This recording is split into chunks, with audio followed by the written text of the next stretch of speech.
வணக்கம் ஓவியா.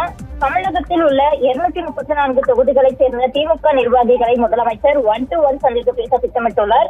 அதன்படி தற்பொழுது சென்னை அறிவாலயத்தில் தமிழக சட்டமன்ற தேர்தல் அடுத்த ஆண்டு நடைபெறுவதையொட்டி உடன்பிறப்பே வா என்ற தலைப்பில் திமுக நிர்வாகிகளை சட்டமன்ற தொகுதி வாரியாக முதலமைச்சர் மு க ஸ்டாலின் சந்தித்து வருகிறார். இந்த சந்திப்பின் பொழுது முக்கிய ஆலோசனைகளை அவர்களுக்கு வழங்கி வருகிறார்.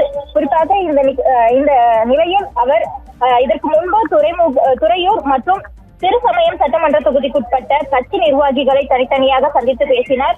அப்போது அவர் தொகுதி வெற்றி வாய்ப்பு எப்படி இருக்கிறது என கேட்டறிந்தார். பின்னர் திமுக ஆட்சி மீண்டும் அமைய அனைவரும் கடுமையாக உழைக்க வேண்டும் என்றும் அரசின் திட்டங்களையும் சாதனைகளையும் மக்களிடம் எடுத்து செல்ல வேண்டும் என்றும் அவர் அறிவுறுத்தியதாக தகவல் கிடைத்துள்ளது. அதன்படி இன்று பொள்ளாச்சி மற்றும் திருச்செங்கோடு சட்டமன்ற தொகுதி நிர்வாகிகளை முதலமைச்சர் மு க ஸ்டாலின் தற்போது அறிவாலயத்தில் உடன்பிறப்பேவா என்ற தலைப்பில் 1-to-1 சந்தித்து கருத்துக்களை கேட்டு வருகிறார். இதுவரை மொத்தமாக 30 நாட்களில் 67 சட்டமன்ற தொகுதி நிர்வாகிகளை முதலமைச்சர் சந்தித்து உள்ள நிலையில் இன்று 31வது நாளாக 1-to-1 ஆலோசனை கருத்து கேட்பு கூட்டம் தற்பொழுது நடைபெற்று வருகிறது. இந்த சந்திப்பில் தேர்தல் பணிகள் தொடர்பாகவும் 200 தொகுதிகளுக்கு மேல் வெற்றி பெற தொகுதி வாரியாக களத்தில் செய்ய வேண்டிய பணிகள் குறித்தும் ஆலோசனை நடத்தப்பட்டு வருகிறது என்பது குறிப்பிடத்தக்கது.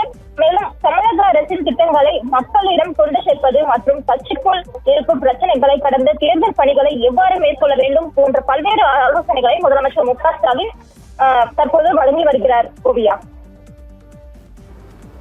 தங்களுடைய கூடுதல் விவரங்களுக்கு நன்றி நந்தினி.